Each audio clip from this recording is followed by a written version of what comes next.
Well, so you can think of your website as your home base. You should own it. If you got somebody to design it and build it, you still should own it. You should own the logo. You should be able to take that website anywhere. That's yours. That's your intellectual property. Your Instagram account still belongs to Facebook. Your Facebook account still belongs to Facebook. They can go away. They should be outlets of what you're already producing.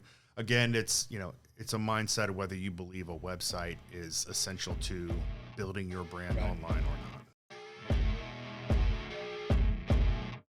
So welcome to the next episode of the Unbiased Truth Podcast, sponsored by 360 Home Inspections and Talking Monkey Media. Today we are joined by Blair, owner and founder of Talking Monkey Media. I appreciate your time coming in. So we'll get started. Just want to go ahead and introduce yourself. Tell us a little bit about Talking Monkey Media, how you got the name Talking Monkey Media, and all that you guys do. Sure. We're a digital marketing shop based in Richmond, Virginia, more specifically Midlothian. We fancy ourselves a shop versus an agency or a corporation. We definitely try to keep it light, yet put out very workable results for our clients. But we do keep it light. That's why our name is what it is. It's Talking Monkey Media. It's just kind of a jab at all of us that we're not too far removed from That's right. monkeys. We're just barely talking monkeys. DNA proves it. All that stuff. Anyway, it's just to keep it light, and that's how we approach it. We do everything under the sun when it comes to digital marketing. We're probably most known for our websites, but we handle all search pieces, organic and paid. Yeah. All the social pieces, organic and paid. We have our own in-house CRM that's very sales and marketing based. We also have our own review generation platform that helps companies and individuals increase their online reviews. So we've built these apps out of the needs of our clients to automate and streamline as much as possible. And we offer all the content that's possible, written, video, photography, all the pieces. Depending on people's needs for their digital marketing campaign, we can provide it all. Nice. Yep. So obviously being, doing home inspections and whatnot, we're tied to the real estate industry, and it's been no secret the last couple of weeks have really been just internet filled of a shifting market, right? Just to say the least. Interest rates have gone up, pretty quickly, pretty fast, pretty quickly. So with that being said, there's a lot of talk around the market and what does that mean as industry professionals, real estate agents, and anybody tied to the industry. We did a Facebook Live a couple weeks ago talking to a lender and a top producer over at Keller Williams, and kind of just talked about the difference in we're going back to a normal market, right? Because the last 2 years were kind of an abnormal market, like an exception to the rule. But that doesn't mean it's not going to come without casualties, right? There's going to be some people leave the industry, leave the field because they're not prepared for this, right? Or they jumped in and they didn't have to do anything, so the phone just rang, right? And now you got to do stuff, right? And start working on that. So that's why I wanted to have you on, because you specialize in marketing. And one of the biggest things that we see when people are uncertain about the future is they start looking at their budgets. And the budgets that typically get slashed first is training and education, and then marketing. And there's probably flip-flop depending on the company and whatnot. And most industry professionals, and I'm not going to talk like I know anything about marketing, that's why I brought you here, but most people will typically agree that marketing in a slower time, you don't want to pull back. You want to accelerate. Correct. And that's the first thing people do. They grab their purse strings. It happened in COVID, and they killed their marketing budgets, and they didn't worry about adapting. They just kind of hunkered down, and a lot of those people didn't make it. You do have to have the mindset that, yes, there is a slowdown, but what am I going to do to keep my level of business the same? And the answer is whatever your intake is, and that comes through marketing. Yeah, so when we start talking about implementing marketing, and like I said, during COVID, a lot of businesses suffered, right? And real estate was the opposite. Like, it thrived. So a lot of times people and you talk to a lot of people, and it's always, well, I haven't done any marketing, right? I haven't had to. So, which is often not a good idea. You know, you still want to market even though the phone's ringing without you having to do much, right? Because you get that marketing machine going. That way, when you stop, or where the music stops as far as the industry goes, it doesn't take much to ramp it up, right? Yes, foundation building. Right. Kind of what you're talking about. Right. So what's the average time if we were to start marketing today, right? We haven't done any marketing and we started marketing today. How many months, weeks before we start seeing a return for marketing today? Oof, that's that would be very tough to quantify. It would really depend on how quickly you're getting after it and what your budget is. You could be up on social advertising and search advertising in a matter of days. Right. And if your lead process is locked down where you're ready to take those people who are interested via social or via search, and you're ready to handle those leads and nurture those leads, then not long at all. But if you're starting from scratch with everything and you don't want to, your budget isn't very big, it could take quite a long time. Yeah. It really depends on your appetite for aggression. Yeah. And just how aggressively you're going to get after the marketing campaign, how much effort you're going to put into it, and how much money you're going to put into it is really what it comes down to. So what's some of the common mistakes that you see when it comes to trying to market for yourself? Well, let's specifically with real estate agents. What I see often is real estate agents are either completely relying on their brokerage to provide all of their marketing and their intake outside of networking. Networking and the referrals, and because that's what most of it is. It's a lot of referral based and a lot of reputation based, but they believe that, my brokerage has a web page for me.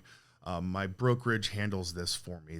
They spend X amount of dollars on print every year. So they have these numbers that they pay their brokerage for, but I always try to preach to real estate agents that you are still your own business. Right. And you should be building your brand of your own personal brand. So even if you pick up and go to the other brokerage, your brand is intact. Yeah. And you're your own business. Most brokerages don't prevent this at all. So building your own digital presence as an agent, building your own reputation online as an agent, and your own marketing plan. So that's what I think a lot of agents miss, is that opportunity. Yeah, we've talked before about the importance of building your own brand. Like, you're still, even if you're a solo agent, that's your business. You are a business, and you have to approach it like that. And a lot of times, and it's home inspectors, it's agents, it's anybody that can start a business by themselves. Sometimes they just say, well, I'm just self-employed. All right, cool, but you're also a business, and you want to grow that business. Even if it's only ever going to be you, it's still a business, and you still got to treat it as such, not just a hobby, or something like that. And there's some low-hanging fruit that, let's say a real estate agent doesn't want to spend. They could go register their own Google My Business profile. It's just Google Business now. Their own Google Business profile under the name of their agent, because they are a business. Right. They can get registered, they can get set up, they can start collecting reviews there from their clients. And that really is the easiest thing. I've got real estate agents who are on my review platform. It's called Review Monkey. Real original naming, I know. But they have people from out of town searching in Richmond. Their Google business profiles show up with their bank of great reviews, and they're getting business from those. And your reputation is something that it's invaluable. You work on that in your networking, you work on that in your relationships. So your online digital reputation should match that. And that takes a little bit of work. It's just setting up that Google business profile and then encouraging your customers through a review management process to leave you reviews, because they don't have a ton of clients. They may only have 2 a month or 3 a month. So getting each and every review is super, super important. Yeah, absolutely. And reviews have they've really taken off as far as where do people go to find out if they want to use you. The home inspection industry, the majority of you're talking about 90% of home inspection companies has less than 100 reviews. And you could probably even go 70% has less than 50, if not, give or take. So if you get up there in the couple hundred, couple thousand, we're talking about companies been in business 15 years, got like 9 reviews, and you get that 1 or 2 bad reviews, which are going to happen, and you only have a couple reviews, that really brings down your average. At that point, how many times we go online and look at a company and say, well, 3.5, we just skip them, right? Even though, it's only 4 reviews. Reviews have really, really become an important factor, and just being able to collect, 50 reviews, 75 reviews, 100 reviews can really elevate you in that search platform. 100%. It's the importance of reviews is twofold. It's proof positive when somebody goes to look you up, and they are going to look you up. They are. The research has been done. Well over 95% of consumers are going to look you up online before they do business with you. And what are they going to find, right? Is it, and you're being generous saying 70% have 50. I would say 75% have 10 or less. Probably so, yeah. Like, people do not pay attention. It's this age-old kind of marketing struggle. Oh, I got all the business I need. Why do I need to do anything? That's right. And so they don't pay attention to it until it's, too late. There's a pandemic on us, and now they can't get anybody to order their pizza because they have 3 reviews. Exactly. So they're super. And the second part is it helps you show up in searches. So if you're a well-trusted online entity at what you do, it helps you show up and people look for you. Yeah. So if they are looking for real estate agents in Richmond and you have a stellar Google profile, you're going to show up. You're going to show up in relevant searches much higher than other real estate agents and brokerages that haven't done that work. Yeah. So you're right. It's huge. It is the age of reviews when it comes to online. And not just the positive reviews, a lot of times like I said, we talked about negative reviews, and it's important to respond to those, right? Because to both. Yeah, to both. Absolutely. Because I've found myself, and it's maybe because I pay a little bit more attention now, but I don't so much pay attention to the positive reviews, but I go to the negative ones. And not because of what they say, because we all see bogus reviews, right? Like unrealistic expectations, or, doesn't, your problems doesn't equate to the company, right? Yeah. But I'm angry, I'm going to leave a negative review because that's my recourse. But it's also how you respond to those reviews, right? It's like if you're just, blowing them off, or you're being kind of an asshole towards them, Yeah. Then are you somebody I want to do business with, or are you actually trying to reach out and address whatever it is that they're upset about, right? 100%. So you honestly should be responding to all reviews, and no judgment if you're not, but it shows that you've read it and that you've addressed it. So even if it's Mary Jo, who's like your aunt, and she left you an awesome review, still go in there, call her by name, say thank you. And you're right. It's very important to respond even to the negative reviews. Now, if it's a bogus negative review, do your due diligence and try to dispute it. There are buttons on Google. If it's somebody like, their truck was too loud, if it's not a relevant review, you can fight it. Yeah. If it is a relevant review, then all you can do is respond to it and try to address the issue. Now it's a customer service exercise. Exactly. Can I make this person happy somehow, or just get them to back to neutral? Yeah. So they don't just aren't flaming us online. Exactly. So it's an opportunity, but it is awful when you get a negative review that comes in. Yeah. I've had, we don't have any now, but we've had some off the wall reviews, bad reviews that come in, and they're clearly fake. Right. And so you fight them, you dispute them, and they go away. Yeah. You can deal with them. You can, absolutely. So tying that into, your reviews, your business page, talking about going back and talking about what the broker provides, their website, whatever. So you get your agent website, how important is it? Because a lot of people like to argue the fact that, it's 2022. I don't need a website, or I just need the broker's website, which is very basic, right? Just one page of who I am. And my thought process has always been, we got social media, and that's some of the driving factor behind this, right? Well, I got my Facebook page, so I don't need a website. When in fact the Facebook page and your Instagram page and that stuff should really just drive traffic to your website, right?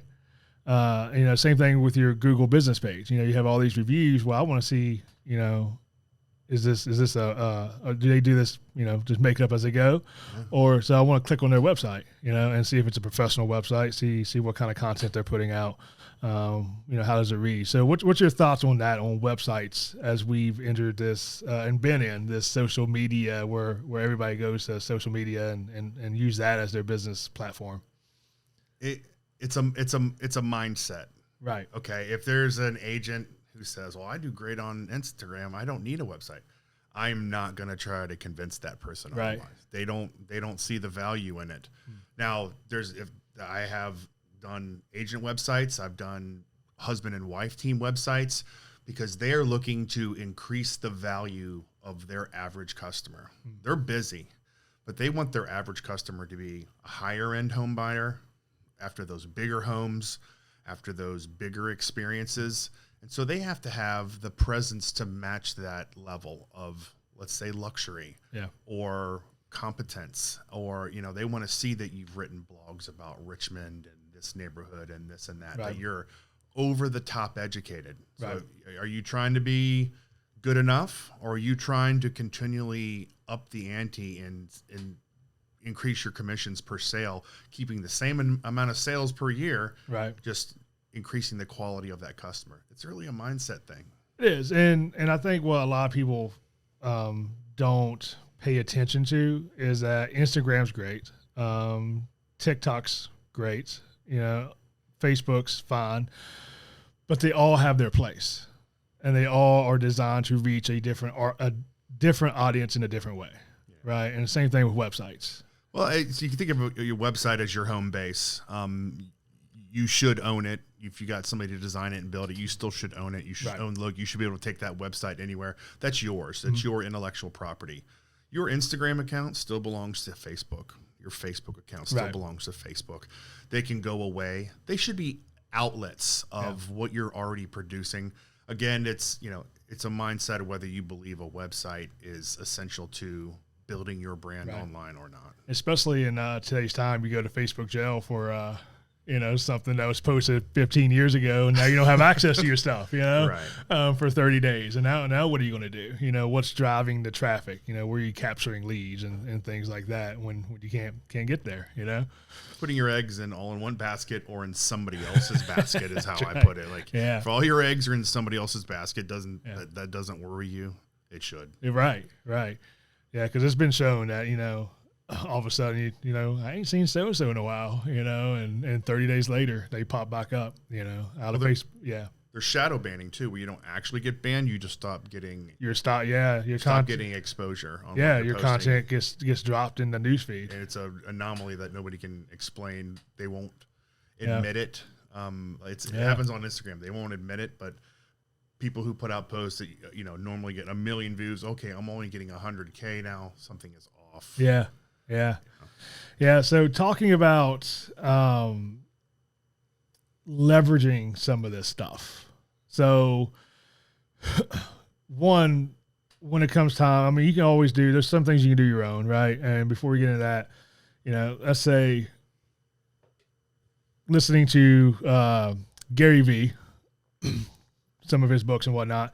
One of the things he talks about, and I hear a lot of people do, like, I have my daughter, have my kids doing my Facebook account or my Instagram account and whatnot. And that's okay. Sure. That's what you can do. Right.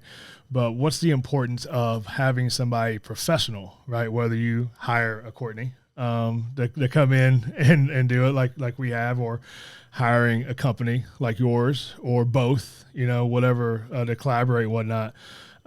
What's the importance of having somebody dedicated as a professional handling these areas versus just because so many people, and it's cool when you get started, right? Because you're on a budget, you don't have the money and whatnot, so you leverage family. But at some point, it's I need a professional who actually understands this, not just my teenage kid, right?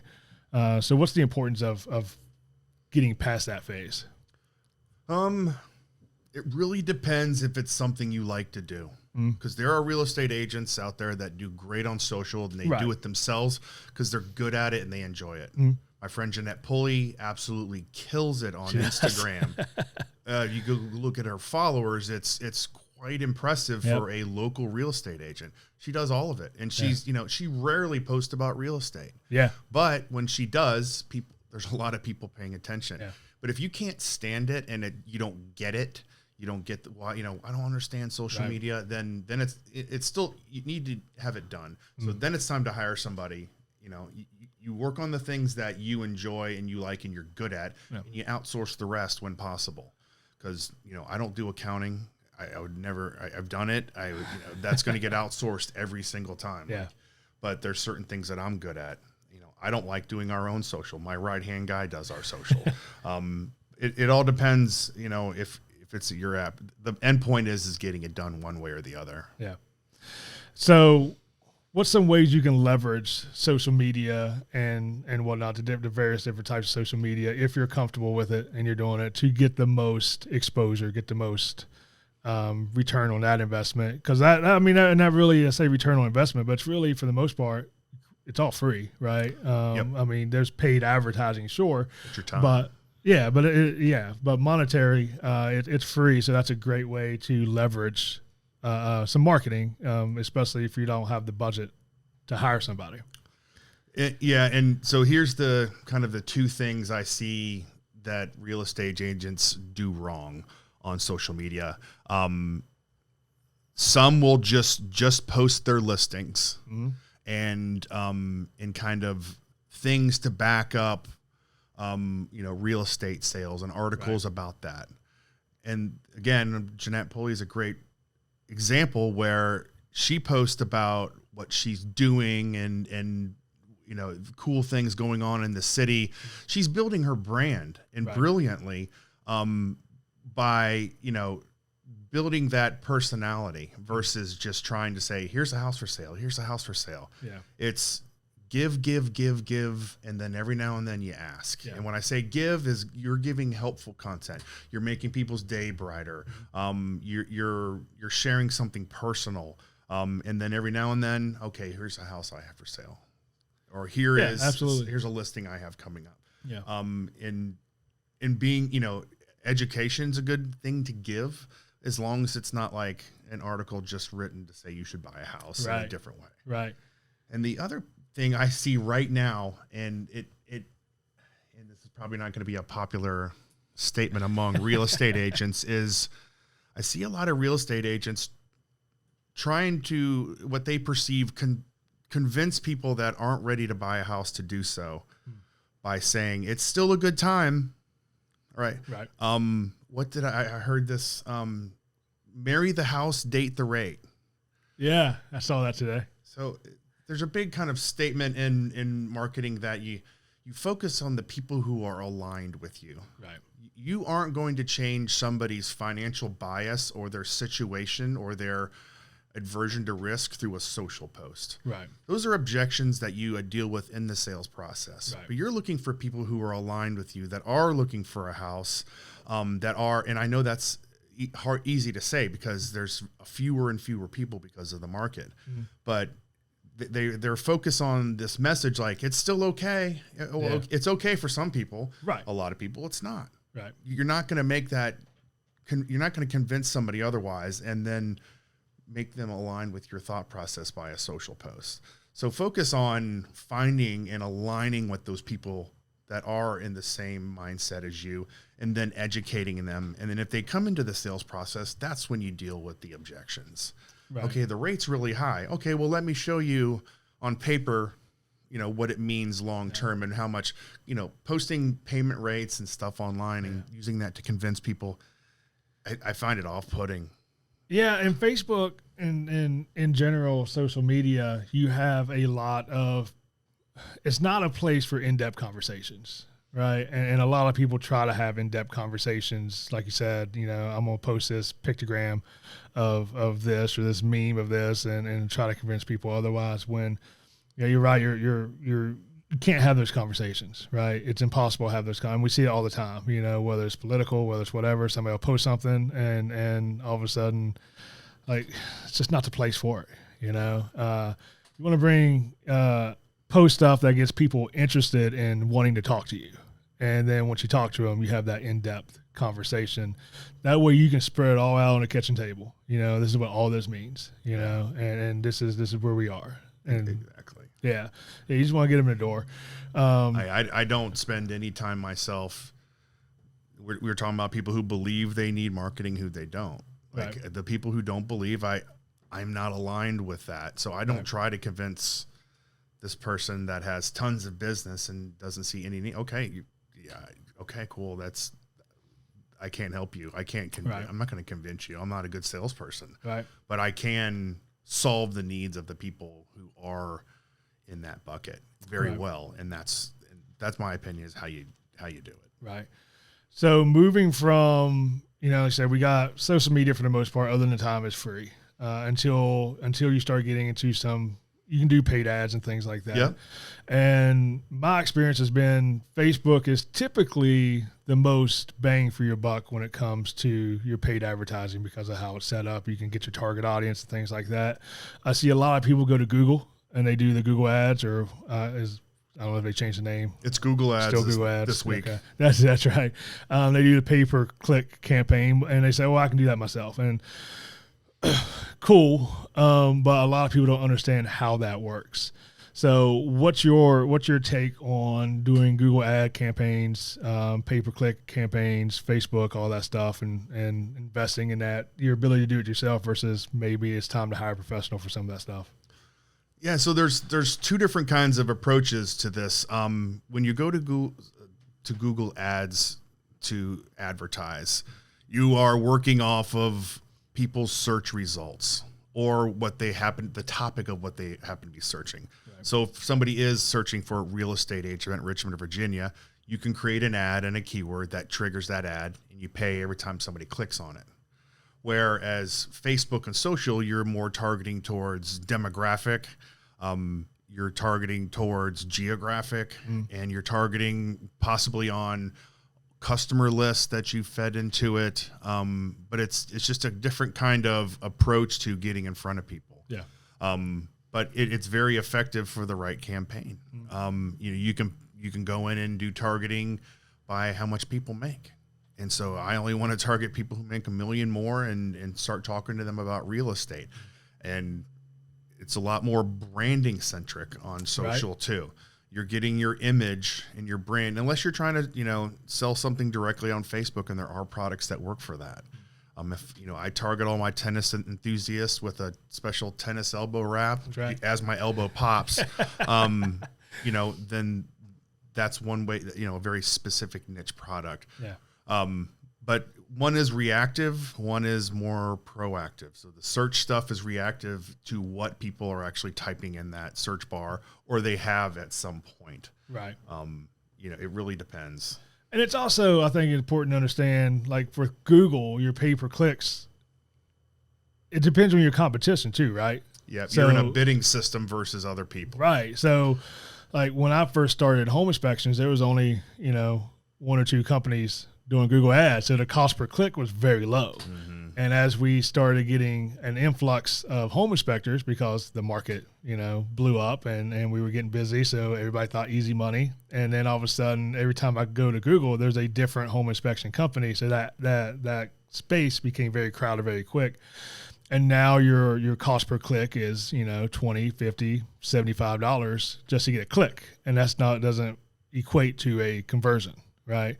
That's just a click to your website or whatever landing page mechanism you put in. So now all of a sudden our conversion rate goes from, $2 to $4 per click, $25 or $30 per conversion, to $75 per click, $300 to $400 per conversion. And it's, we charge $350, $400 for an inspection. Right.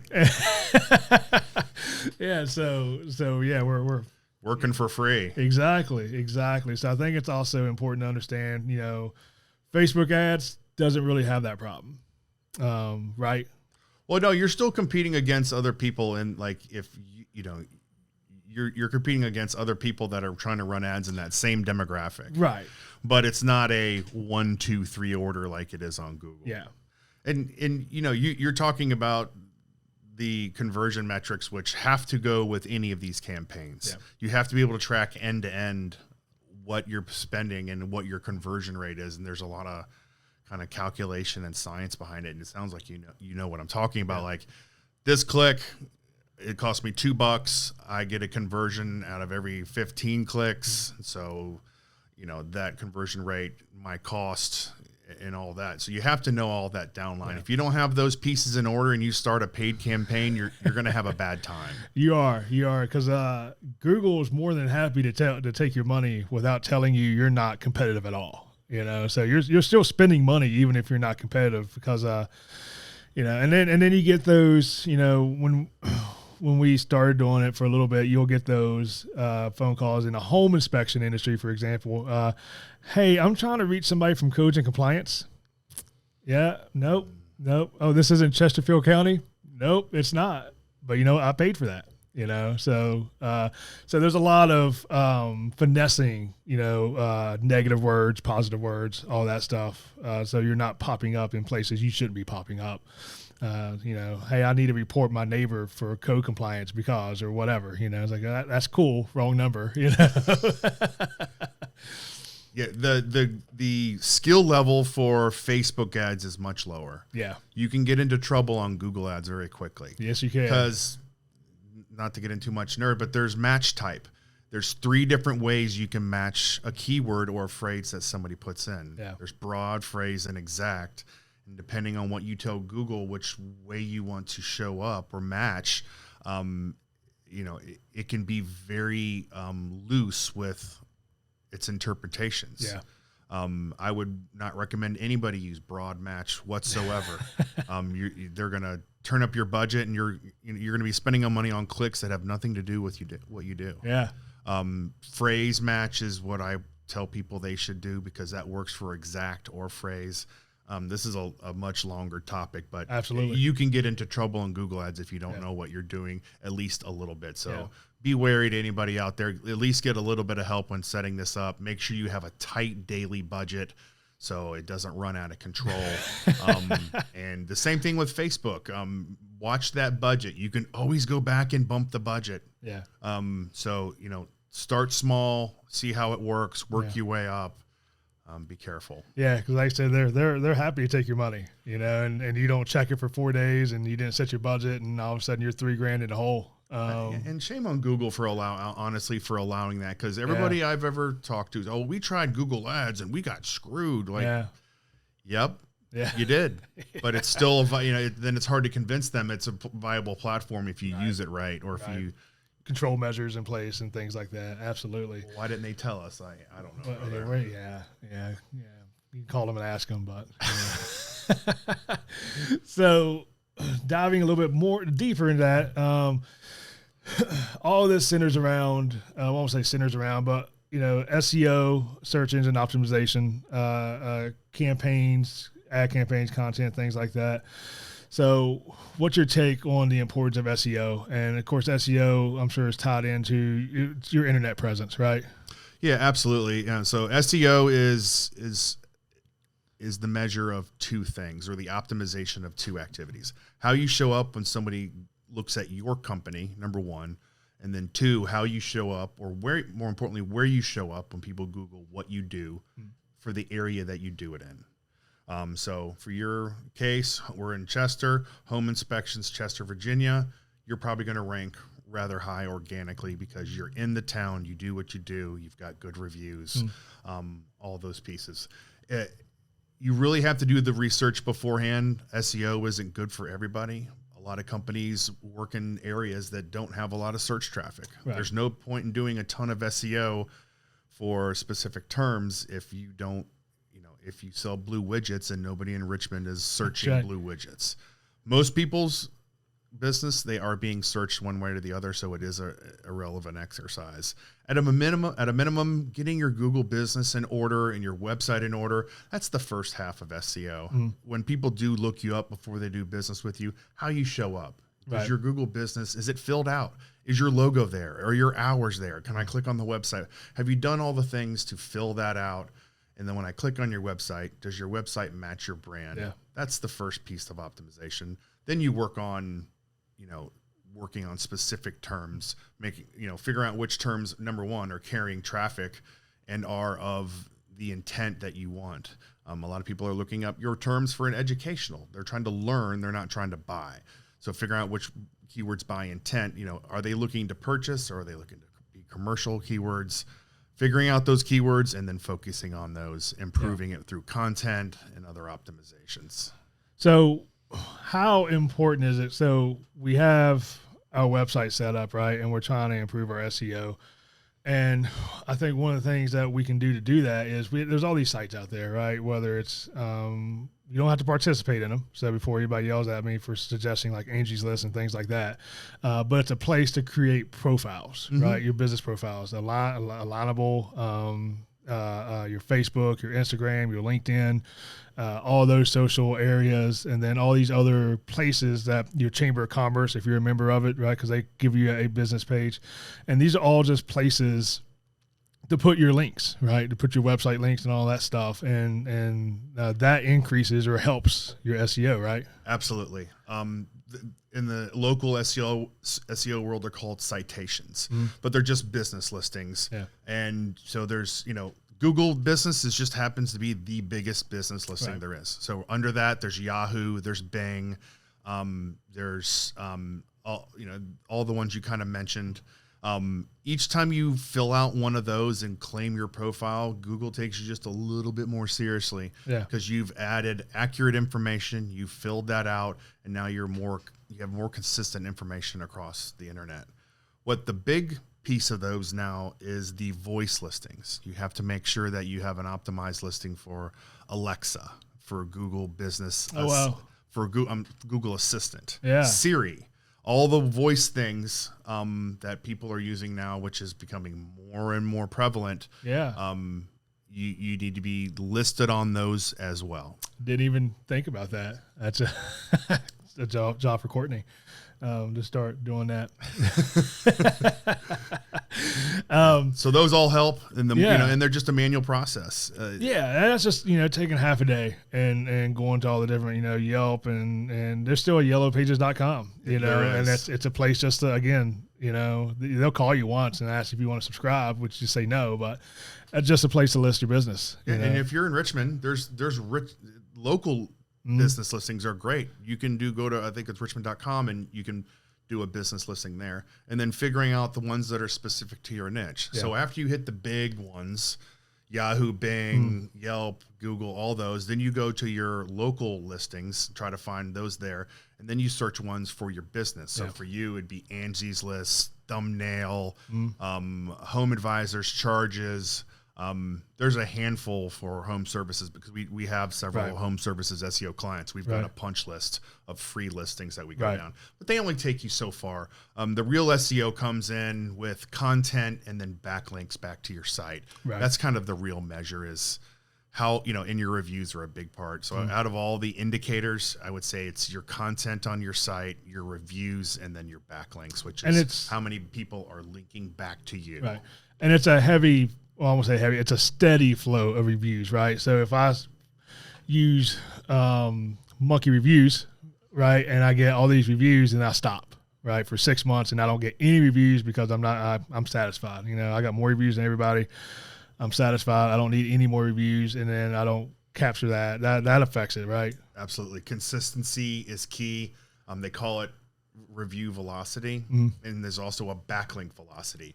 If you do SEO and you get 500 backlinks and you never get any else, that's going to look terrible. Right. But if you chip away at 10 a month until you have 500, or same way with reviews, it's about consistency, and at the rate, that rate should be going up as you build your business slowly. But if you get a whole bunch all at once, it looks super suspicious, and it probably is. You probably bought those, and you shouldn't do that.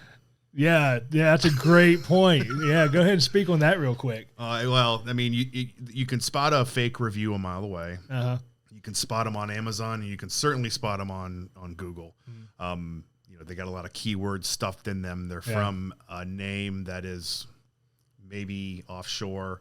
You can just spot them a mile away. Yeah. And you know who else can spot them is Google. Yeah, that gets you in trouble, right? Yeah, so don't ever do that. You can really actually really hurt your business doing that. So we've talked a lot about, any one of these subjects we can do a full podcast on by themselves Absolutely. and really dive into it. But the point was, if you're not doing marketing and you haven't done marketing in the last 2 years of this market in real estate world, you got to start, right? If you want any chance of improving, growing, or just sticking around, you got to at least start.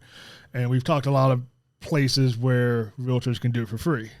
Social media, Facebook Lives, creating the Instagram Reels, TikTok videos, all that stuff, because we've moved from posting to just watching videos all day, right? I mean, I've got a 7-year-old and a 12-year-old, and their highlight is watching YouTube videos of other kids playing with the same toys or video games they have. Like, hey, don't you want to go play with your own stuff? No, I'm gonna watch this kid play with my stuff. Like, so, but we're doing the same thing as adults, So that's where we're at, and that's where a lot of easy places to get some marketing out there and to grow organically without really investing a lot of money. Time, sure, and it can be time consuming.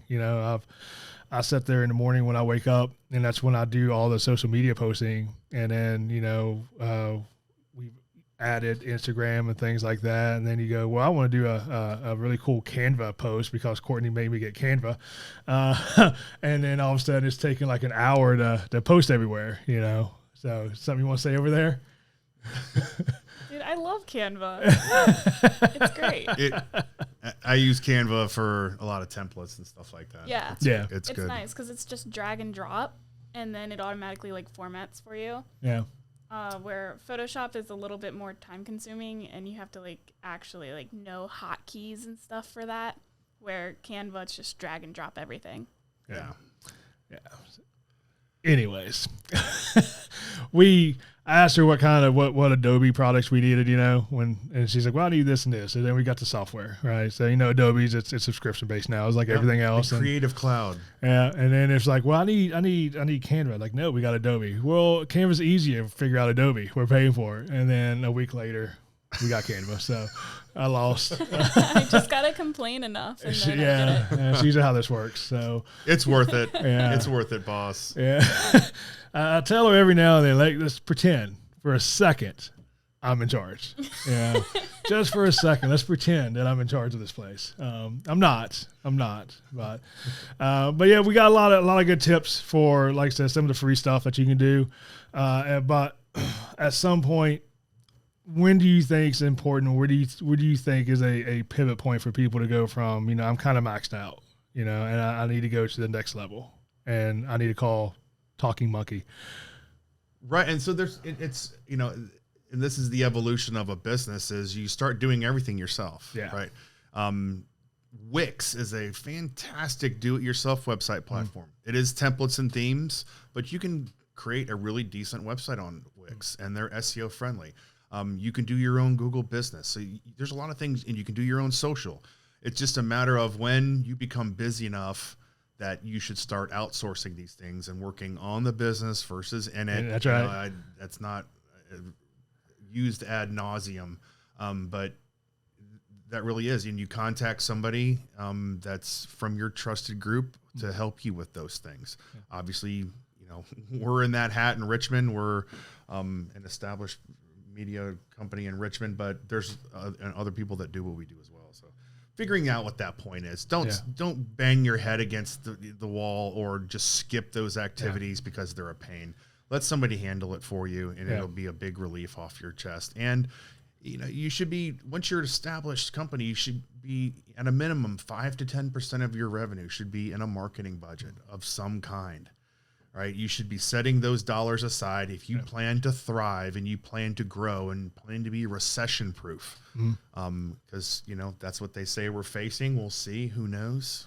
Yeah, and it's also important to understand, not one platform talks to everybody, right? Because we have, 5, 6 generations now out there, and we're talking about real estate. So every generation at this point really is in a home buying age bracket, right?